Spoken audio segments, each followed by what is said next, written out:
Good morning, ladies and gentlemen. Welcome to twitch.tv/Ice Cream Uploads here on Tuesday, the 31st of August. I just have to read, even though I was the one that did the video this morning, I know what day it is, I still have to read it just to make sure that it is the day that I am going to be saying. So welcome, ladies and gentlemen. I hope that you have had a fantastic long weekend over in the UK. It has been the bank holiday weekend, so yes, that is exactly why you didn't see us yesterday. Because we was enjoying ourselves, doing whatever it is that we needed to do. I obviously went into Manchester to go and watch people just do nothing and go for a meal with my beautiful wife, which was nice because we don't get to do it that often. So it was nice to be able to go and do that. It was obviously a hell of a lot busier than we intended it to be because it's Bank Holiday Monday. So yeah, hope you guys had a fantastic bank holiday, 3 days. Nice work. As you can see, I'm trying to load up the chat bot and typing all the wrong things in. But yeah, as I said, this is The Scoop, the UK's #1 video games podcast, even if we do say so ourselves. We go live each and every single weekday, so long as it's not a bank holiday, at 10 a.m.-ish. It is 11:15, which is pretty good timing for us. We probably it says it will be streaming for 10 minutes. So we did go live halfway through 10 o'clock. So that's fine. That is absolutely fine. Again, I hope that you ended up having a good week. I hope you played many games. I want to know about them. So if you did play anything new or you've completed something, let me know in the chat. We'll be able to go through that as and when. Good morning, Gad. I hope that you have had a good weekend. But yes, again, as I mentioned before, and I'll probably keep on going on about it, we go live each and every single weekday at 10 a.m.-ish. We are available on video on demand, so if you've missed the show live, do not worry yourself. This is available on YouTube, Spotify, Sorry, I think I'm going to sneeze.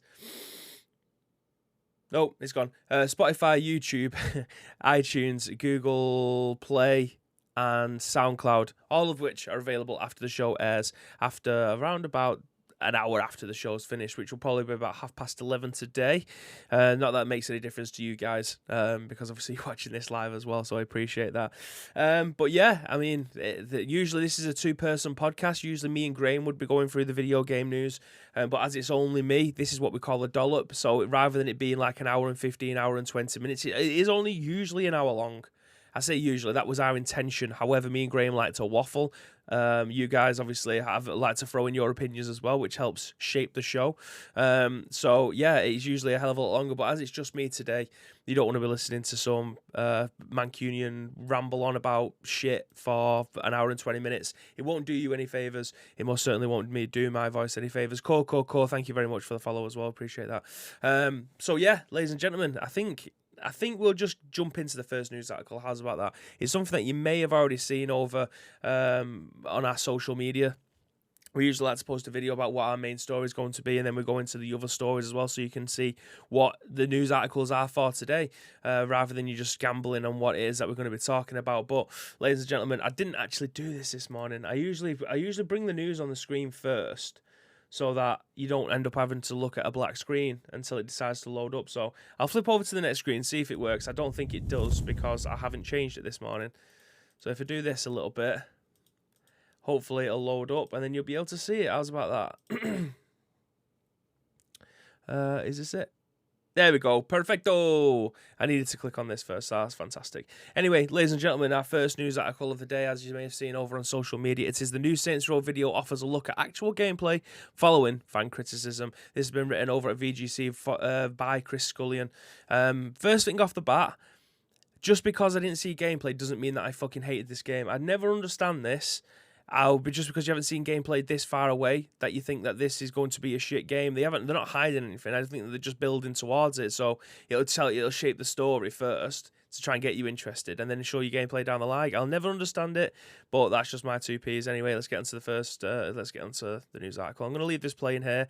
Obviously, it is going to be muted for DMCA reasons. We don't want obviously the video to get taken down. I'll skip forward a little bit for you guys.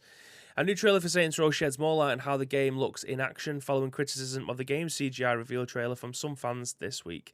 The new 7-minute video features interviews with members of Volition development team and breaks down the 3 character players' boss character teams up with former Saints. It also explains that the 3 main rival factions in the game and shows off how they differ in appearances and characteristics. Finally, it highlights the customization options a player has for their boss character, as well as the way that players can customize their own home bases and decide which which criminal enterprises will run for them. You're making character the way you want to. You're building the criminal empire the way that you want to.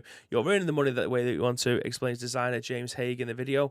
All that together leads with the game's philosophy of being self-made. Chief creator Jim Boone also said this weird combination I don't see any other video game out there: the humor, over the top, and badass. The Saints Row Reboot was officially announced with a CGI trailer during Gamescom opening night live event on Wednesday, simply titled Saints Row, and set for release on February 2022. The game is set in southwestern America region called San Leso. I'm just going to skip forward a little bit here just before we move down. We'll watch this together a little bit. This is obviously just people talking about it. I'm scared of skipping too far forward and you actually missing some of the gameplay. So I'm just going to keep it on the screen for a little bit. So obviously this is the CGI trailer stuff. Maybe a little bit of a shootout, potentially. A little bit more of this. Come on, gameplay, where are you? There we go. This is more CGI stuff in it that we're seeing from it. I'll go down and finish the article and we'll have a look. We'll zoom back up. The player is part of a group called the Criminals called the Saints, who are trying to make a new crime syndicate in the region. The initial trailer was met with a division among fans in the series and currently has more dislikes than likes on YouTube. Despite this, the developer Volition has made it clear that this isn't going to change the vision and is a game based on the initial reaction to the trailer. VGC was shown an extended look at Saints Row's gameplay recently in our Saints Row preview. It said the extended presentation we were shown behind closed doors has eagerly anticipated the game's release in February as long as the standard of quality we were shown is maintained throughout the course of the entire game. Volition's attempt to breathe new life into Saints Row by technically breathing old life into it may just pay off, and while it may not promise to be quite as ridiculous as the fourth game, Alien Bastion nonsense, we've been reassured that there's still plenty of fun to be had. It does surprise me a lot that this game has got more dislikes than likes, because I thought the trailer looked badass. I think we've been spoiled. I genuinely think that over the years we have been spoiled with the way. Here we go. Here's some of the gameplay stuff. I think we've been spoiled with the way that we've been given video games. I think some companies have gone all out and shown just gameplay rather than the CGI stuff and trying to build the narrative. Vern, thank you very much for hosting. Very much appreciated, mate. I think we've been spoiled. Probably in the last 3 or 4 years with the way that game trailers have been given to us. A lot of the times they can look horrendous and then lead towards a better game towards the end based on fan reaction to it. But personally, when it comes to playing a single player experience like this, I want the story. There's no point playing a storyline game if you don't know the story or the story looks cheesy or it doesn't look like it's worth playing. If the story looks obscene, like something that you wouldn't even go to the cinema watch. You wouldn't watch if it was on ITV2 during the day on a Saturday afternoon. Do you know what I mean? So the storyline is obviously key to me, and what they did with the trailer, I actually really enjoyed. Like, there was nothing about that trailer that I thought this looks fucking shit. Like, genuinely, I was more hyped looking at the trailer, like the way that they were shaping the story. Obviously, you've been introduced to 4 new characters. It's not anything like the old Saints Row games. Like, the gameplay for me, in building hype for it, I'm just happy to see more Saints Row, and that's exactly what I think they wanted to do. Like, there's a line at the bottom of this which, do you know what, it rings true. It rings true. Despite this, developer Volition has made it clear that this isn't going to change the vision for the game based on the initial reactions to the trailer. Good. Don't change the way that you have shaped this. Like, all the stuff that you had on the board, don't change that just because people don't like your trailer. Like, people don't know what they want most of the time. Like, you can give them 7,000 trailers and they won't like one of them, but there could just be one trailer that gets them intrigued. Like, for the way that they shown it off and opening that live, for me, was perfect. Like, I enjoyed what they're showing us. It shaped the story. I know it's going to be a bit more. It's not going to be as batshit crazy as, like I said, the Alien Bastion stuff, which was a bit OTT for my liking. I genuinely thought when I played the first Saints Row, I thought this was going to be a competitor to Grand Theft Auto. It's probably a good job that they didn't, because they wouldn't have survived very long, so they've had to adapt and change it to be something a little bit different, which is great. But this is Saints Row. It's its own entity. Like, it's a bit batshit crazy. It usually has pretty good gunplay. The story is fantastic. They always have all these fantastic voice actors that seem to know the character inside out. It's like the character was built for them. You know what I mean? They understand the assignment. So I'm looking forward to this. Again, it still surprised me that a lot of people have disliked it more than they have liked it. That's I mean, they could have done that just to take the piss. Who knows.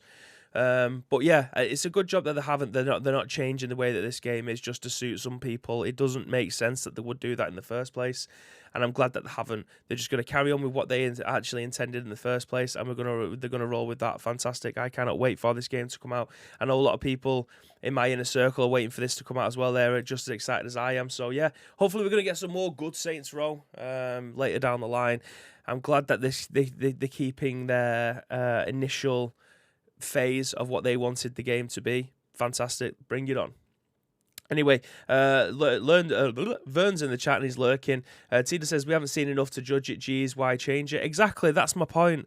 They're showing something at Opening Night Live to try and shape a little bit the storyline, to give you the narrative of what the game's going to be. They didn't need to show you any gameplay there. They've basically given you an idea of what the game's going to be.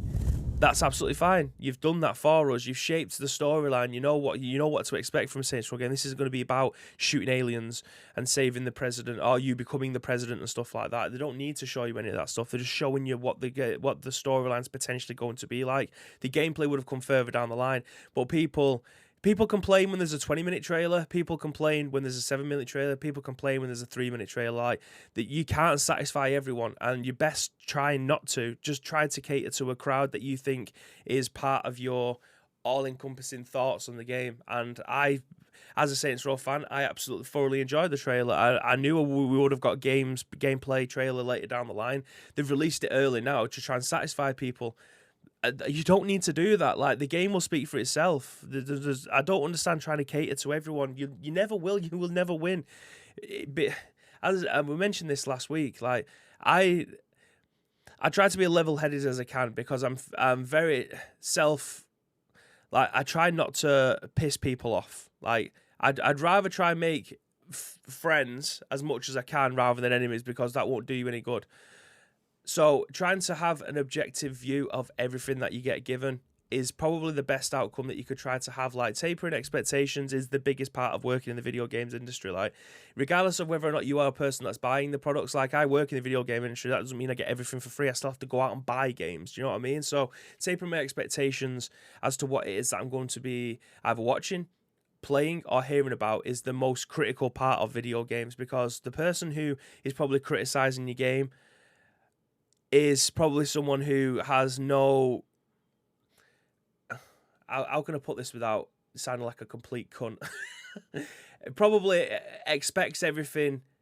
expects the developer to come through their front door, sit down with them for a good 4 hours and write down their thoughts and feelings about how a game should be crafted, when they have no prior experience and they have no idea as to what it is that they want. They just want to be sat down and comforted while the video games thinks that they're being created for them, when that isn't the case at all. It genuinely is.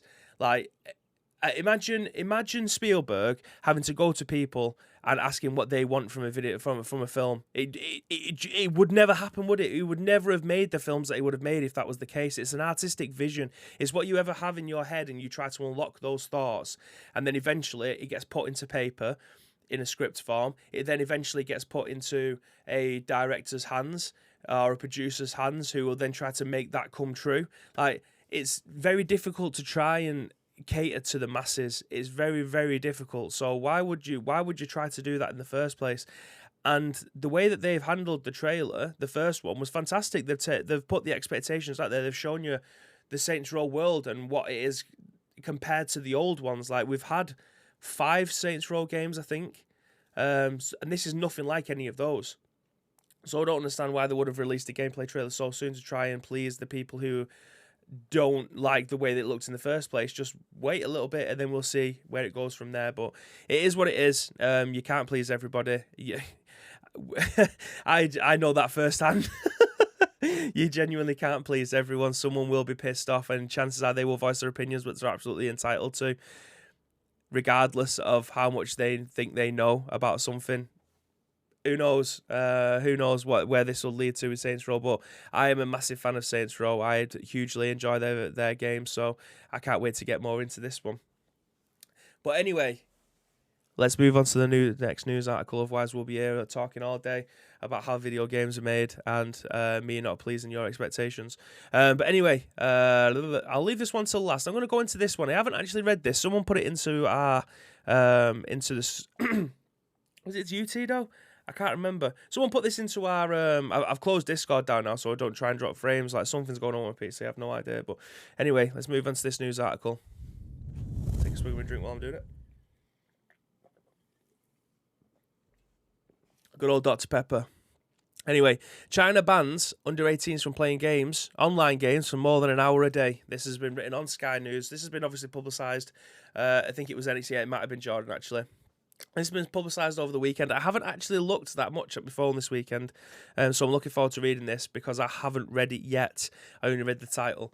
But online gaming companies will force users to register to play under their real identities, and under 18s will only be allowed to play between 8 p.m. and 9 p.m. on a Friday, Saturday and Sunday, and bank holidays. Mental. This is outrageous. But anyway, the Chinese government has banned under 18s from playing online video games for more than an hour a day, and then only between 8 p.m. and 9 p.m. on a Friday, Saturday, Sunday, and public holidays. The ban will be enforced by online gaming companies, which are now required to strictly enforce rules requiring users to register accounts with their real identities in order to play. New restrictions were announced on the Chinese social media platform Weibo by the People's Daily, the official newspaper of the Chinese Communist Party, and came from General Administration of Press and Publication.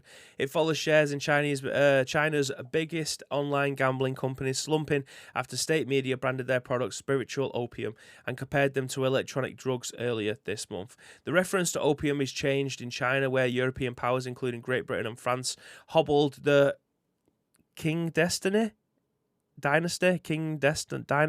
in the mid-19th century through heavy imports of the drug, ultimately leading to Hong Kong to be given to Britain as a sovereign territory before it was returned in 1997. The crackdown on gaming companies was sparked by an article published by the state-run Economic Information Daily that warned teenagers were addicted to online video games and called for the industry to be curbed. The industry particularly appeared to criticise Tencent's flagship game, Honor of Kings, which is reported is sometimes played by students for up to 8 hours a day.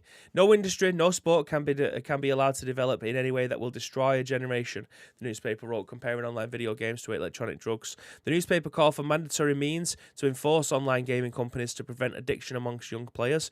Tencent, which was behind the development of the latest Pokemon game released last month, responded by saying it would introduce new measures to limit access of its games and the time spent on them by children. Following that criticism, Tencent imposed restrictions on its Honor of Kings game, limiting to under 18s to play only an hour a day normally and 2 hours a day on holidays. But the new edict from the General Administration of Press and Publication goes much further. Wow. This is genuinely mental. This is genuinely mental. How can you... I say how can you? It's obviously a country that is clamping down on every single part of what is potentially your human rights, and everything's been taken away from you in that respect. But this is genuinely mental. How can you enforce something like that? I can't put it into words because I don't live over there. I don't live over there, so I don't know what their whole culture is about. But imagine over here in the UK or in Europe, someone telling you that that your government. I tried to bring my camera back on, but I think I pressed news again. Imagine the government saying, okay, you can only play games for an hour a day and we'll tell you when you can play them. Forget about if you're doing anything else. You can't just come home from work. I mean, this is based on under 18s. You finish school for the day. You don't have any friends, maybe. You live with your mum and your dad. You don't really go out because you don't have any friends and you've got nothing else to do. What do? You're taking a hobby away from you or something that will help you get through the day because they think that is bad for you. Comparing it to drugs it's genuinely batshit crazy. This is the whole video games is violence thing all over again, even though there's been genuinely not really enough studies done to show that it's an addictive thing or it leads to violence or anything. The amount of Hollywood films that are out that depict violence and rape and any other actual torture or anything like that, that they're fine. They're absolutely fine. They've got age ratings on them, very much like video games have, but no one bats an eye on them because they probably get paid a lot of money to be able to house them, and it makes your economy grow. But when it comes to video games, it's a completely different ball game. Like, why? Why? It's crazy. It's genuinely crazy. But I don't know how deep this goes. I don't know what else over in China has been banned that you think that is, again, absolutely crazy. But it's not something really that I think I can go that deep into. Obviously, being from the UK, why would I comment that much on what China are doing? I mean, from the outside looking in, it sounds unbelievable, really. But this is just could be one in the many things over there that has been banned that you think that can't be right. That doesn't seem true. It seems like a myth more than anything, but it is what it is. Tito says, not that these companies can do much, can't fight the regime. Like Graham said, gaming speakeasies, absolutely. Like that, I did read something. Was it either in Japan? It might have been Japan actually. That they used to have like 25,000 arcades around a city, and now that's gone down to like 4,000 because people aren't playing as many video games over there because they're just in gambling places instead. If this was about gambling, then I would understand. Like, if this was about loot boxes and stuff like that they're being taken out of the game, I would absolutely understand that. But to stop you from playing video games altogether, well, it says online games. So does that mean that you can play single-player games? Does that mean that you can boot up The Last of Us and play through that? Does that mean that you can boot up Resident Evil and play through a campaign there? Or is this just based around Modern Warfare and CSGO and PUBG? Or what was the game that is called over there? It's not called PUBG, is it? It's called something completely different. I can't remember. Is it 10? Oh, Honor of Kings. That's it. Honor of Kings. So yeah, if it's just online games, it is what it is. But is it the single player versions of the games as well? Like, I don't know. I don't think I can pass comment on it that much because it's not. I'm not a citizen over there. Do you know what I mean? I don't know their regimes. I don't know their day-to-day activities. I don't know what they can and can't do over there. So it'd be a bit odd for me to pass judgment on a completely different culture. But it does seem bizarre from the outside looking in. But it's something that they could be used to over there. I have no idea. Tito says they can. It's alien to us, but they have complete control. What type of social media they can use, websites. It's crazy the level of control they exercise. Again, we aren't over there, are we? Like, we don't know their day-to-day regimes. So we can only pass judgment based on what we know and what we're allowed to do. Like, it feels like we have genuine freedom. That leads to chaos more often than not, but for the most part, we're allowed to do what we want to do, really, don't we? There isn't that many limitations apart from if it causes violence or any kind of, harm to anybody else. We're kind of free to do what we want to do. Like, I can go to the pub. I can go to a pub in Hyde at 9 o'clock in the morning and start drinking. Like, there's no limitations on that. I can get pissed by 11 o'clock if I have 3 pints. That's 3-pint bibby. I can be pissed and no one would say anything different. I'll get called a pisshead, and people, if I start to walk out of a particular pub in Hyde, they will know that I'm probably a dosser. But we don't really have that many limitations over here when it comes to illegal activity, like obviously drug dealing, obviously causing harm to somebody else, obviously drink driving. Like, the things that genuinely would cause harm to you or anybody else is probably the things that are only really frowned upon. There isn't that much compared to more places around the world that we don't have that many limitations, do we, really? And when you get stuff like this where you're being imposed that you're only allowed to play an online video game for 1 hour a day at a specific time, not a time that you're comfortable with. The hour doesn't start whenever you want to start playing. It's between 8 p.m. and 9 p.m. It's a little bit crazy. Especially like 8 and 9 p.m. If you've got a child, like I know some of you in the chat do have children and they're quite young, do you let them stay up past 8 o'clock? Like, if you're a 14, 15, 16, 17-year-old person, like 8 and 9 p.m. is probably your prime time. That's like whenever you want to start watching a film or something like that, between 8 and 9 p.m. Like, if 15-year-old Bibby would be up until 2 o'clock in the morning. especially on school holidays, playing games, playing pro clubs with the boys or whatever it is. Like it just wouldn't. It wouldn't be a thing. Like playing Modern Warfare, you'd be up until stupid o'clock in the morning playing that shit. So, yeah, it does seem proper alien to us over here. It could just be another thing in a massive list of things that go on in China that they have no control over. I have no idea. But anyway, moving on to something that Bibby wants to talk about and he's very excited about. I hope this will just go on the screen. My Stream Deck told me that it has. But anyway, this has been written on The Gamer, and it's been written by Peter... Big Pete. We'll call him Big Pete because I cannot pronounce that surname. I do apologise. Here's our first look at Leon and Claire in the upcoming Resident Evil movie reboot. IGN got an exclusive look at Leon and Claire in the upcoming Resident Evil. Welcome to Raccoon City. Yeah! So, first off the bat, this is obviously meant to be Leon and Claire. That looks like more like Keanu Reeves than it does... than it does Leon, and that most certainly doesn't look like Claire, but as long as they kind of have the personalities, you can kind of forgive that. But anyway, we've known about the casting for the upcoming Resident Evil Welcome to Raccoon City, Capcom's planned film reboot of its horror gaming franchise, but now we have a better idea of how it will look.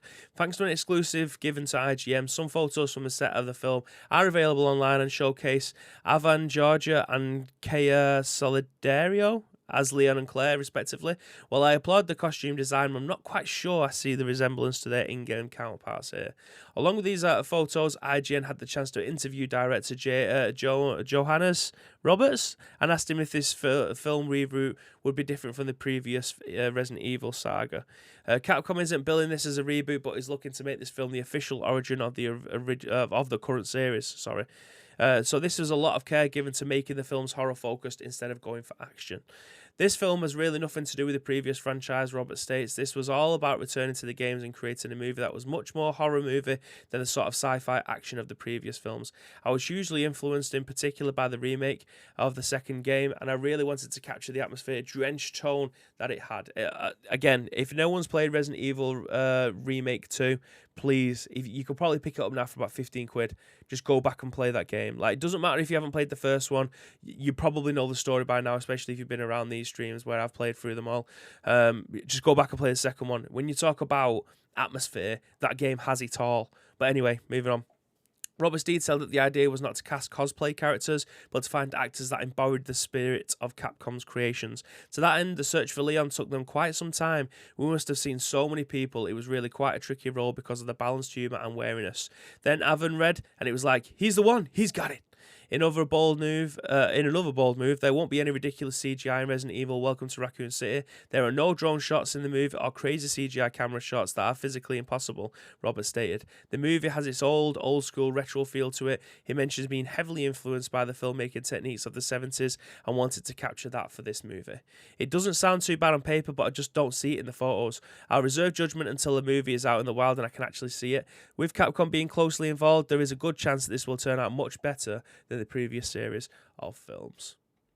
So obviously, that you just look at this one for the time being. There is other pictures that have been circulating over social media over the last couple of days in regards to this film, and it does look like Lisa Trevor's going to be in it, obviously from the original Resident Evil game. So I'm interested to see how they're going to be able to put that one in there, considering that Leon and Claire will be going through, I imagine, the Raccoon City Police Department, and the Stars team will be going through the Spencer Mansion. It feels like they're going to be putting like two games into one. So again, interested to see how they manage to pull that one off. But yeah, this is going to be. I think this is probably going to be the best Resident Evil film, and I haven't even seen that much from it. Like the way that the sets were built. We seen something earlier on this year when they started to prepare the set of what it's going to be like, and we've seen the Raccoon City Police Department from the outside, and we haven't seen that in the films. Like, we haven't seen what that looks like, and I hope they try to get as close to the original material as possible, but at the same time I want a different story to be told. I want something that I potentially didn't play through in the game. I mean, I would be absolutely open for a one-to-one remake of what the games were to the film, because I think that would be badass, but I've lived through that in the video games, especially with the original in 97 in terms of Resident Evil 2. And then in the remake, which was by far my favourite Resident Evil game out of all of them, Resident Evil 2 Remake is by far my favourite one. It just captured everything that I wanted from the original and then made it a little bit fresher. So I'm hoping they kind of do the same with the films. I'm just not too sure on what the characters look like. I don't think it's going to sell it well for me, especially in the films, the films from like way back in 2001. Like Alice wasn't in the games whatsoever, so she was a brand new character. But they started bringing in like Wentworth Miller was Chris Redfield, and he looks fuck all like Chris Redfield. So I don't know. I'd much. Would I rather have them look exactly like they would in the games, or would I rather have them have the personalities? And I'm probably leaning towards the personalities rather than the looks. As long as they have some similarities, I probably won't be bothered. Like in this, Claire looks Claire looks like she's got brown hair, but in the game she's got like nearly ginger, like she's quite got red hair. So yeah, it's going to be a tough sell. It's going to be a tough sell, but I actually watched the Silent Hill Revelations film, the second one, this weekend again, because I actually really, really loved that film. And Konami was in close. They had that eyes over on that as well. It had Sean Bean in it, but they had a massive input into those films. And it turned out very much like what the games were like. Like Revelations, I think, was based on the third one. So they had a lot of input into that film, and it turned out great. I thought it was a fantastic film. It captured the essence of what Silent Hill is. So if Capcom are doing the same with this, because we know they didn't with the other films, and the other films were just, the first one was pretty good. The second one was pretty good. I loved Apocalypse, and I loved Extinction. And then it just got progressively worse as the films went on. But yeah, this I'll be very interested to see how much Capcom have to do with this, because Resident Evil has just took a massive reboot overall since Resident Evil 7 came out. They've just been on the up. Like it's been how do you stop them? I hope that this continues with that, but who knows? I suppose we'll wait and see. But we've got one more news article for you today. It's not Free Game Monday. This is just a rumour mill at this moment in time, but we'll get into it anyway.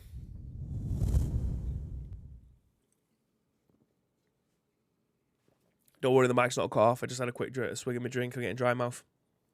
Anyway, written on VGC, over by Sherif Saed, PlayStation Plus September games have reportedly been leaked. It looks like next month's PlayStation Plus lineup has leaked, and it's becoming very common.